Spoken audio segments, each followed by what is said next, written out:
Hi guys, Adam here, and this is episode 2 of IF and Text Adventure playthrough.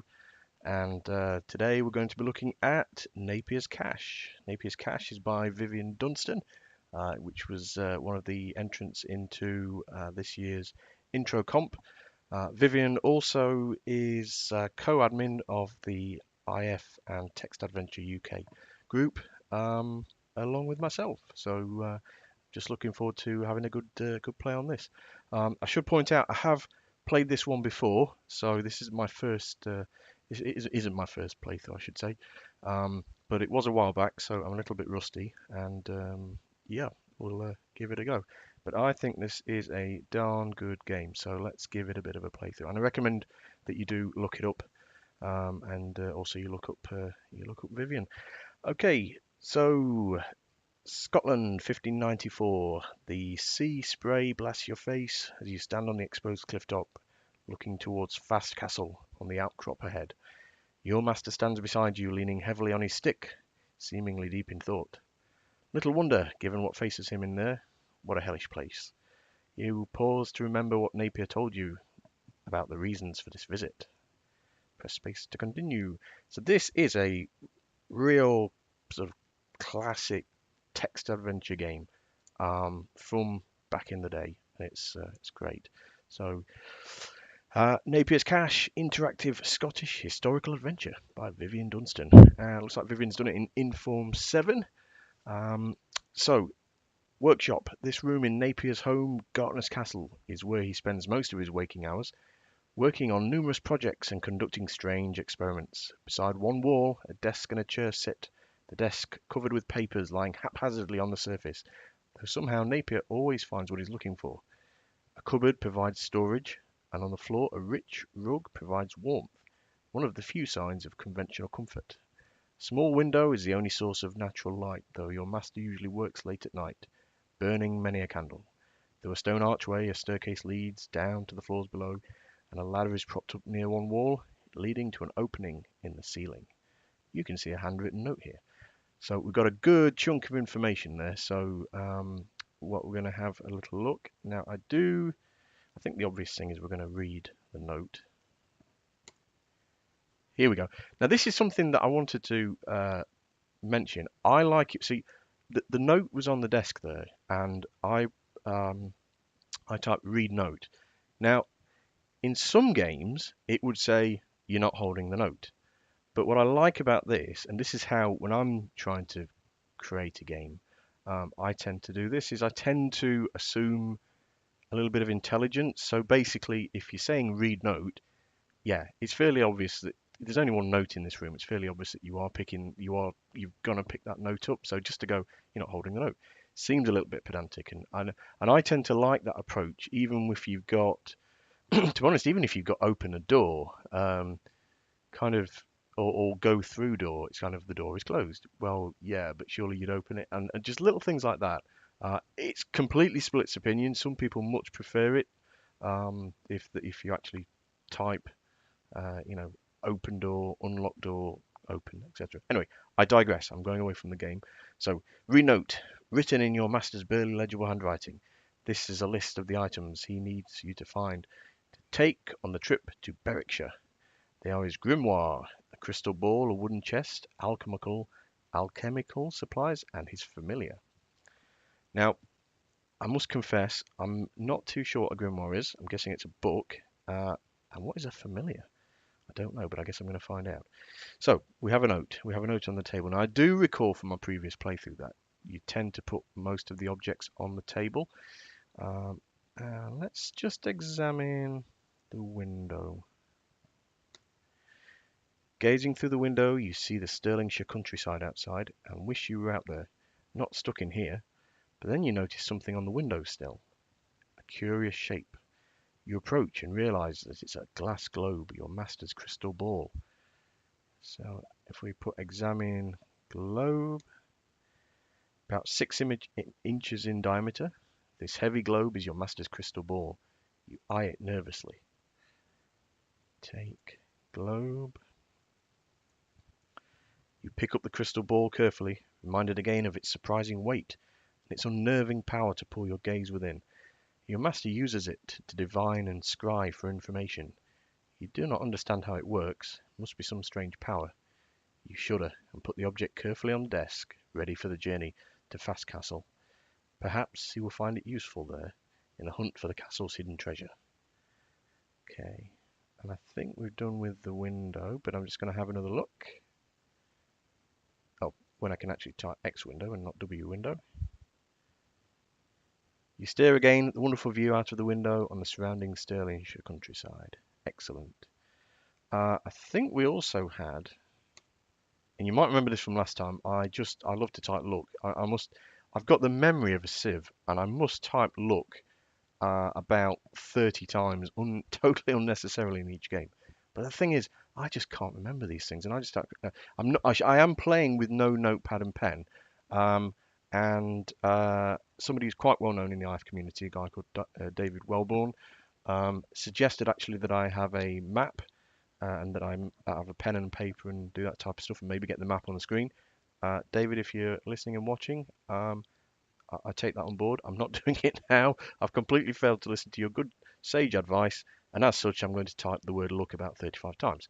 But anyway, so um, so we've got a description of the workshop again, and this reminds me that we have a cupboard. So let's open cupboard. You open the cupboard, revealing an ornate wooden box. Examine the box. You recognize the ornately worked wooden box as your master's alchemical supplies. Am I saying that word right? Alchemical. Open box. You carefully open the wooden box and peek inside at the myriad collection of alchemical equipment. Worried that you might inadvertently damage something, you close the box carefully again. Take box. You carefully pull out the highly ornate wooden box of alchemical supplies, chemicals and glassware, taking care not to damage its precious contents. There's a scientific method to much that your master does. He's highly skilled in techniques in chemistry, natural philosophy and biology, as well as alchemy. But always alongside the more rational scientific approaches runs something darker, less acceptable to the authorities even in these dangerous times. Something that your master's clients, quote unquote, like Logan of Restorig, know full well when they hire him to work for them. You decide to put the box on the desk for now rather than carry it around. Excellent. There's a number of words in here that I'm making a mental note as I go. That I'm going to check with Vivienne that I'm actually pronouncing these things correctly. What I really like about this game is there's a lot of atmosphere in this game. So there's a lot of mood in this game. Everything's nicely described. Additionally, it's very got the theme of the time right, and it's just a nice game. It's just a nice game to play. Okay, so we've got those on the desk. Now, can I climb the ladder? Up we go. You climb carefully up the ladder to the library. It's no wonder your master sends you up to fetch the books now. Climbing that ladder is hazardous enough for anyone. This is a cramped space, squeezed into the top of the castle turret, with a rickety ladder leading down to the workshop below. Gaps in the roof structure allow shafts of light to slant through, but the room is just about watertight. Piles of books lie all around in no particular order. So the obvious thing is here that we've got a pile of books. So let's examine books. The books are all over the place. You would need to search them systematically to have any hope of finding anything. Search books.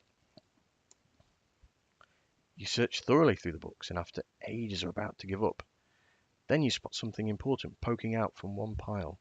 You carefully ease it out. It is your master's grimoire. Okay, so the grimoire is a book. Is it a spell book?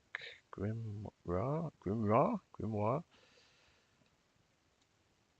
A heavy and strangely unnerving leather volume. You recognize it instantly as your master's grimoire.